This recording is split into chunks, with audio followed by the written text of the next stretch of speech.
আবারও লাদাখের রড নিয়ে ভারতীয় সেনাদের সম্মুখে চীন।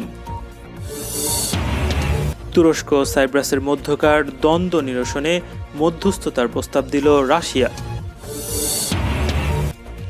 আন্তর্জাতিক আদালতে মিয়ানমার সেনারা বলছেন রোহিঙ্গাদের দেখামাত্র গুলির নির্দেশ ছিল। অস্ত্র নির্মাতাদেরকে বাঁচিয়ে রাখতে পেন্টাগনের প্রধানরা যুদ্ধ করেন বলছেন ট্রাম্প। পরবর্তী মহামারী মোকাবেলায় আরও ভালো প্রস্তুতি দরকার বলছেন ডব্লিউএইচও প্রধান। অবশেষে চীনের সন্ধান মিলল নিখোঁজ 5 ভারতীয় তরুণের। ন্যায় বিচার নিশ্চিতে লড়াই চালিয়ে যাবেন খাশোগির বাগদত্তা। উত্তর সাইপ্রাসে সামরিক মহড়া শুরু তুরস্কের। এবং উধাও হওয়া বেলারুশের বিরোধী নেতা ইউক্রেন সীমান্তে আটক। লাদাখের প্যাগং হ্রদের দক্ষিণ তীরে মুখপাড়ি এলাকার রাজাংলায় সোমবার ভারতীয় সেনাদের অবস্থান লক্ষ্য করে হাতের রড, বর্শা ও লাঠি নিয়ে এগোনোর চেষ্টা করেছিল চীনা সেনারা।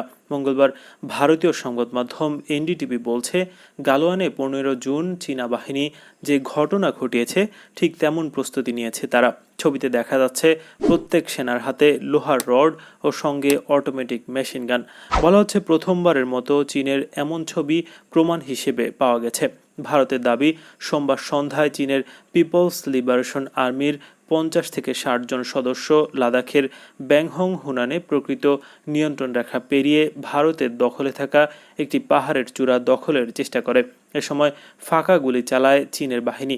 এর জবাবে সতর্কতামূলক গুলি চালায় ভারতীয় সেনাবাহিনীও। সময়মতো দুপক্ষের উচ্চ পর্যায়ের কর্মকর্তাদের হস্তক্ষেপে পরিস্থিতি নিয়ন্ত্রণে আসে। চীন অবশ্য দাবি করেছে ভারতীয় সেনারা একতরফাভাবে এলএসি অতিক্রম করে ও গুলি ছোড়ে। চীনা বাহিনীর কয়েকবার উত্তেজিত করে তোলে, পাশাপাশি 14,000 ফুট পাহাড়ের চূড়া দখলের চেষ্টা করে। ভারতীয় সূত্র জানিয়েছে, হামলার সময় চীনা সেনাদের হাতে রড, বর্শা, লাঠি ও ধারালো অস্ত্র ছিল। এ ব্যাপারে চীনের কোনো মন্তব্য পাওয়া যায়নি। 15 জুন লাদাখের গালোয়ানে চীন ভারতের সেনাবাহিনীর সংঘর্ষ হয়। এতে 20 ভারতীয় জওয়ান নিহত হয়। তবে চীনের পক্ষ থেকে কোনো হতাহতের খবর প্রকাশ করা হয়নি। ভারতীয় সূত্র বলছে, চীনা বাহিনী তেমন অস্ত্র নিয়েই ভারতের সীমান্তে ঢোকানোর চেষ্টা করছে। ভূমধ্যসাগরে তেল গ্যাসের অনুসন্ধান নিয়ে তুরস্ক ও সাইপ্রাসের মধ্যে যে দ্বন্দ্ব চলছে তা নিরসনে মধ্যস্থতা করার প্রস্তাব দিয়েছে রাশিয়া। সাইপ্রাসের প্রেসিডেন্ট নিকোস আনাস্তানিয়াসের সঙ্গে মঙ্গলবার এক বৈঠকে প্রস্তাব দিয়েছেন রুশ পররাষ্ট্রমন্ত্রী সের্গেই ল্যাভরভ। তিনি বলেছেন, তুরস্কের সঙ্গে আপনাদের সম্পর্ক যেহেতু উদ্বেগজনক পর্যায়ে, সেক্ষেত্রে আমরা সংলাপ অনুষ্ঠান এবং দ্বিপক্ষীয় সম্পর্কের ভিত্তিতে মধ্যস্থতা করতে প্রস্তুত রয়েছি, যা হবে স্বচ্ছ এবং আন্তর্জাতিক আইনের উপর প্রতিষ্ঠিত।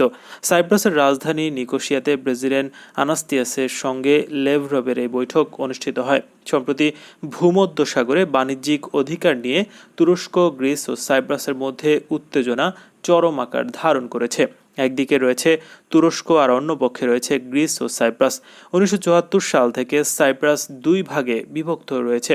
এক ভাগ তুরস্ক স্বীকৃত তুর্কি সাইপ্রিয়ট প্রশাসনের মাধ্যমে শাসিত, অন্য ভাগ আন্তর্জাতিক সম্প্রদায় স্বীকৃত গ্রিক সাইপ্রিয়ট সরকার দ্বারা পরিচালিত।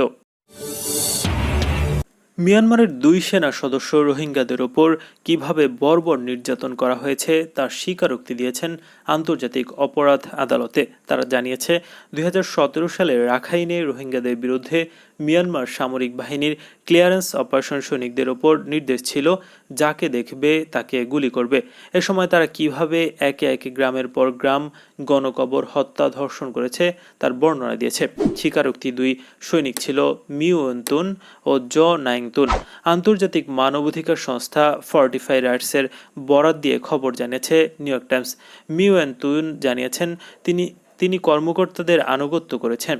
30 জুন রোহিঙ্গা মুসলমানদের গণহত্যায় অংশ নিয়েছিলেন। সে সময় সেল টাওয়ার ও সামরিক ঘাঁটির কাছে একটি গণকবর দিয়েছেন। জো নাইংতুন বলেন, আমরা প্রায় 20টি গ্রাম নিশ্চিহ্ন করে দিয়েছি। পরে শিশু ও বয়স্কদের মৃতদেহ একটি গণকবরে ফেলেছি। এই দুইজন হেগে অবস্থিত আন্তর্জাতিক অপরাধ আদালতে এসব কথা বলেন। স্বীকারোক্তি অনুযায়ী শুধুমাত্র এ দুজন কমপক্ষে 150 জন রোহিঙ্গা হত্যাকাণ্ডের সঙ্গে জড়িত। এছাড়া কয়েক ডজন গ্রাম ধ্বংসের সঙ্গে জড়িত। এদিকে ফর্টিফাই রাইটসের এক বিজ্ঞপ্তিতে বলা হয়, এই স্বীকারোক্তির ফলে ধারণা করা হচ্ছে এই দুই সৈনিক কোর্টের কাছে নিজেদের দোষ স্বীকার করে রাজসাক্ষী হিসেবে ভবিষ্যতে মামলায় কাজ করবে। আইসিসির বিভিন্ন ধরনের সাক্ষী সুরক্ষার নিয়ম আছে এবং তার অধীনে এ ধরনের সাক্ষীদের সব ধরনের সুরক্ষা দেওয়া হয়। ওই সৈনিকরা 19 জন ব্যক্তির নাম উল্লেখ করেছে যারা সরাসরি এ ধরনের নৃশংসতা করেছে। এছাড়া 6 জন জ্যেষ্ঠ সামরিক কর্মকর্তা এসবের নির্দেশ দিয়েছে বলে জানিয়েছে তারা। আইসিসিতে রোহিঙ্গা গণহত্যা বিষয়ক অপরাধের তদন্ত প্রক্রিয়া চলছে। মার্কিন প্রেসিডেন্ট ডোনাল্ড ট্রাম্প অভিযোগ করে বলেছেন, পেন্টাগনের প্রধানরা ও সামরিক শিল্পের মালিকরা বিভিন্ন জায়গায় যুদ্ধ করে শুধুমাত্র অস্ত্র নির্মাতাদেরকে শত শত কোটি ডলার যোগানের জন্য। ট্রাম্পের এই বক্তব্যে মার্কিন পররাষ্ট্র বিষয়ক নীতি নির্ধারক ও তার সমালোচকরা তীব্র প্রতিক্রিয়া ব্যক্ত করেছে। গত সোমবার হোয়াইট হাউসের সংবাদ সম্মেলনে ট্রাম্প বলেন, পেন্টাগনের শীর্ষ ব্যক্তিরা যুদ্ধ ছাড়া সম্ভবত আর কিছুই করেন না, যাতে সুন্দর সুন্দর যেসব কোম্পানি বোমা ও বিমান বানায় তারা স্বাস্থ্যবান থাকে। প্রথম ও দ্বিতীয় বিশ্বযুদ্ধে নিহত মার্কিন সেনাদের সম্পর্কে ট্রাম্পের অবমাননাকর মন্তব্যের কয়েকদিন পর গতকাল পেন্টাগনের শীর্ষ কর্মকর্তাদের সম্পর্কে তিনি বক্তব্য দিলেন। মার্কিন পত্রিকা দি আটলান্টিক এক প্রতিবেদনে জানিয়েছে, 2018 সালে ফ্রান্স সফরের সময় প্রেসিডেন্ট ট্রাম্প বিশ্বযুদ্ধে নিহত ও ফ্রান্সের কবরস্থানে সমাহিত সেনাদের সম্পর্কে বলেছিলেন তারা পরাজিত ও প্রবঞ্চক। ট্রাম্পের এই বক্তব্যে তার বিরুদ্ধে সমালোচনার ঝড় ওঠে, কিন্তু ট্রাম্প বলছেন একথা তিনি বলেননি। তিনি জোর দিয়ে বলছেন, এ ধরনের কথা পশু ছাড়া কেউ বলতে পারে না। বিভিন্ন দেশকে জনস্বাস্থ্য খাতে বিনিয়োগের আহ্বান জানিয়ে বিশ্ব স্বাস্থ্য সংস্থার মহাপরিচালক টেড্রোস আধানম ঘেব্রেয়েসাস সোমবার বলেছেন, বিশ্বকে পরবর্তী মহামারী মোকাবেলা করার জন্য আরও ভালোভাবে প্রস্তুতি নিতে হবে। সেই সাথে এই মহামারী শেষ নয় বলে সতর্ক করে দিয়েছেন তিনি। জেনেভাতে এক সংবাদ সম্মেলনে তিনি বলেন, ইতিহাস আমাদের জানায় মহামারীর প্রাদুর্ভাব জীবনের মতোই সত্য, তবে পরবর্তী মহামারী যখন আসবে তখন মোকাবিলার জন্য বিশ্বকে অবশ্যই প্রস্তুতি নিয়ে রাখতে হবে। চলমান সময়ের চেয়ে বেশি প্রস্তুতি নিয়ে রাখতে হবে। কোভিড-19 আমাদের অনেক কিছু শিখিয়েছে। তার একটি হলো স্বাস্থ্যসেবা সামর্থ্যবানদের জন্য বিলাসবহুল কোনো বিষয় নয়, বরং এটি প্রয়োজনীয় মানবাধিকারের বিষয়। জনস্বাস্থ্য হলো সামাজিক, অর্থনৈতিক ও রাজনৈতিক স্থিতিশীলতার ভিত্তি। তার মানে হলো রোগ প্রতিরোধ, শনাক্তকরণ এবং মোকাবিলার জন্য জনসংখ্যা ভিত্তিক পরিষেবাগুলোতে বিনিয়োগ করতে হবে, বলেন তিনি। ডব্লিউএইচওর সংবাদ বিজ্ঞপ্তিতে বলা হয়, সাম্প্রতিক বছরগুলোতে বিশ্বের অনেক দেশ চিকিৎসা খাতে বেশ এগিয়েছে, তবে সংক্রামক রোগের প্রাদুর্ভাব মোকাবিলায় অনেক দেশ প্রাথমিক জনস্বাস্থ্য সেবার বিষয়টিতে গুরুত্ব দেয়নি। ডব্লিউএইচও মহাপরিচালক বলেন, উন্নততর দেশ গড়ার প্রতিশ্রুতির অংশ হিসেবে স্বাস্থ্যকর ও নিরাপদ ভবিষ্যতের জন্য জনস্বাস্থ্য বিনিয়োগ করা উচিত। টেড্রোস আধানম বলেন, আগের সার্স, মার্স, হাম, পোলিও, ইবোলা, ফ্লু এবং অন্যান্য রোগের প্রাদুর্ভাব থেকে অনেক দেশই শিক্ষা নিয়েছে বলে তারা মহামারী মোকাবেলা ভালো করেছে।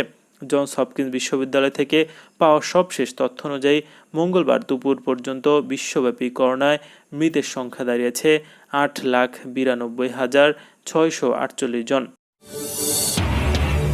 পূর্বাঞ্চলীয় সীমান্ত রাজ্য অরুণাচল থেকে নিখোঁজ হওয়া 5 ভারতীয় তরুণের সন্ধান মিলেছে।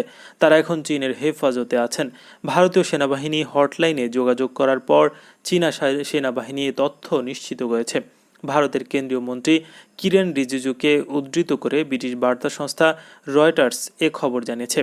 গত শুক্রবার অরুণাচল প্রদেশের আপার সুবানসিরি জেলার নাচোতে জঙ্গলের মধ্যে শিকারে গিয়েছিলেন কয়েকজন তরুণ। প্রকৃতি নিয়ন্ত্রণ রেখার কাছ থেকে চীনা সেনারা তাদের মধ্য থেকে 5 জনকে অপহরণ করে বলে অভিযোগ ওঠে।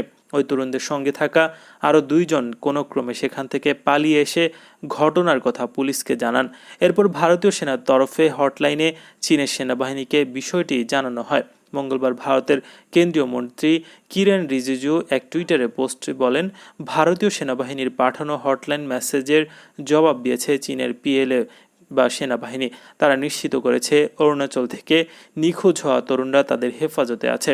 রজিজুব আরও জানান, সমস্ত প্রক্রিয়া সম্পূর্ণ করে কিভাবে ওই তরুণদের ভারতের হাতে তুলে দেওয়া হবে তা নিয়ে আলোচনা চলছে। গত কয়েক মাস ধরে লাদাখ সীমান্তে ভারত ও চীনের মধ্যে উত্তেজনা চলছে। এ নিয়ে পাল্টাপাল্টি দোষারোপের মধ্যে গত শনিবার ভারতের প্রতিরক্ষা মন্ত্রণালয় জানায়, উত্তেজনা নিরসনে সম্মতিতে পৌঁছেছে দুই দেশ।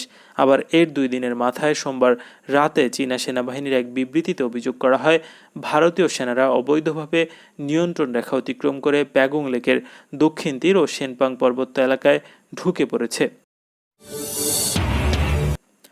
সৌদি আরবের উচ্চ আদালতে সোমবার ঘোষিত জামাল খাশোগি হত্যার চূড়ান্ত রায়কে তামাশা আখ্যা দিয়ে প্রত্যাখ্যান করেছে তার বাগদত্তা হাফিজ চেঙ্গিস।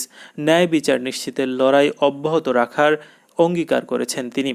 বাগদত্তা চেঙ্গিসকে বিয়ে করতে প্রয়োজনীয় কাগজ তোলার জন্য 2018 সালের 2 অক্টোবর তুরস্কের সৌদি দূতাবাসে যান খাশোগি। সৌদি যুবরাজ মোহাম্মদ বিন সালমানের কট্টর এই সমালোচক আর প্রাণ নিয়ে ফিরে আসতে পারেননি। ওই সময় বিভিন্ন তথ্য প্রমাণের ভিত্তিতে আঙ্কারা ইঙ্গিত দেয় সৌদি যুবরাজের নির্দেশে খাশোগিকে হত্যা করা হয়েছে। একইভাবে মার্কিন গোয়েন্দারাও যুবরাজের সংশ্লিষ্টতার আভাস দেন। খাশোগি হত্যায় জড়িত থাকার অভিযোগে 5 জনকে গত ডিসেম্বরে মৃত্যুদণ্ড দেয় সৌদির একটি নিম্ন আদালত। 3 জনকে দেওয়া হয় যাবজ্জীবন কারাদণ্ড। তবে খাশোগির ছেলেরা হত্যাকারীদের ক্ষমা করে দেওয়ার পর সোমবারের চূড়ান্ত রায়ে তাদের সাজা কমিয়ে 7 থেকে 20 বছরের কারাদণ্ড দেওয়া হয়। দোষীদের কারো পরিচয় প্রকাশ করেনি আদালত। রায়ের তীব্র নিন্দা জানিয়ে টুইটারে ক্ষোভ প্রকাশ করেন খাশোগির বাগদত্তা চেঙ্গিস। বলেন, সৌদি আরবে আজকে চূড়ান্ত রায় ন্যায় বিচারের নামে একটা তামাশা ছাড়া কিছুই নয়। জামালের খুনের জন্য কে দায়ী সেই সত্যিটা বিশ্বকে না জানিয়ে মামলা বন্ধ করে দিচ্ছে সৌদি কর্তৃপক্ষ। কেই হত্যার পরিকল্পনা করেছিল, কে আদেশ দিয়েছে, তার মৃতদেহ কোথায়? সবচেয়ে গুরুত্বপূর্ণ এই প্রশ্নগুলোর জবাব একেবারে অজানাই থেকে গেল। তুরস্কের সামরিক বাহিনী উত্তর সাইপ্রাসের বিচ্ছিন্ন প্রজাতন্ত্রে 5 দিনের সামরিক মহড়া শুরু করেছে। রোববার থেকে শুরু হওয়া এ মহড়া আগামী বৃহস্পতিবার পর্যন্ত চলবে। তুরস্কের প্রতিরক্ষা মন্ত্রণালয় জানিয়েছে, মহড়া সাফল্যের সঙ্গে চলছে। তুর্কি ভাইস প্রেসিডেন্ট বলছেন, আমাদের ও টার্কিশ রিপাবলিক অফ নর্দার্ন সাইপ্রাসের সামরিক অগ্রাধিকার একই। তুরস্ক ভূমধ্যসাগরে তার বিতর্কিত সাইপ্রাস ও গ্রিস দ্বীপপুঞ্জের মাঝামাঝি তেল গ্যাস অনুসন্ধান নিয়ে জাহাজ মোতায়েন করছে। ওই জাহাজটি পাহারা দিতে যুদ্ধ জাহাজের স্কোয়াড পাঠিয়েছে। এ নিয়ে সাইপ্রাস ও গ্রিস দাবি করেছে এটি তাদের একচেটিয়া অর্থনৈতিক অঞ্চল। রোববার ইউরোপীয় কাউন্সিলের প্রেসিডেন্টের সঙ্গে কথা বলেন এরদোগান। এ সময় তিনি অনুরোধ করেন, এই ইস্যুতে ইউ যেন একতরফাভাবে গ্রিসের পক্ষে অবস্থান না নিয়ে নিরপেক্ষ দৃষ্টি পোষণ করে। আগামী 24-25 সেপ্টেম্বর ইউ কাউন্সিলের বৈঠক অনুষ্ঠিত হওয়ার কথা রয়েছে। সংস্থাটির প্রভাবশালী সদস্য ফ্রান্স জানিয়ে দিয়েছে, সেখানে তুরস্কের ওপর নিষেধাজ্ঞা জারি করা নিয়ে আলোচনা হতে পারে। বেলারুশের সরকার বিরোধী বিক্ষোভ থেকে সোমবার হঠাৎ করে উধাও হয়ে যান বিরোধী নেতা মারিয়া কোলেসকিভা। কয়েকজন মুখোশধারী তাকে ভ্যানে করে তুলে নিয়ে গেছে। নিখোঁজ এই নেতাকে মঙ্গলবার ভোরের দিকে ইউক্রেন সীমান্তে আটক করেছে সীমান্তরক্ষী বাহিনী। স্থানীয় সংবাদ মাধ্যম জানানো হয়, বেলারুশের রাজধানী শহর মিনস্কে তখন প্রবল বিক্ষোভ চলছে প্রেসিডেন্ট লুকাশেঙ্কোর বিরুদ্ধে। সেখানেই ছিলেন বিরোধী নেত্রী মারিয়া। হঠাৎ একটি গাড়িতে করে মুখোশ পরা কিছু লোক এসে তাকে তুলে নিয়ে যায়। রাশিয়ার সংবাদ সংস্থা ইন্টারফ্যাক্স জানিয়েছে, বেলারুশের পুলিশ বলছে তারা বিরোধী নেতাকে গ্রেফতার করেনি। যখন মারিয়াকে অপহরণ করা হয় তখন বেলারুশের নিরাপত্তা বাহিনী বিক্ষোভকারীদের গ্রেফতার করছিল। মোট 633 জনকে তারা গ্রেফতার করে। সীমান্ত অতিক্রমের চেষ্টার সময় আটকের খবর বার্তা সংস্থা রয়টার্সকে নিশ্চিত করেছে বেলারুশিয়ান সীমান্ত বাহিনীর এক কর্মকর্তা। তবে তার 2 জন সহযোগী সীমান্ত অতিক্রম করে ইউক্রেনে পাড়ি জমাতে সফল হয়েছে।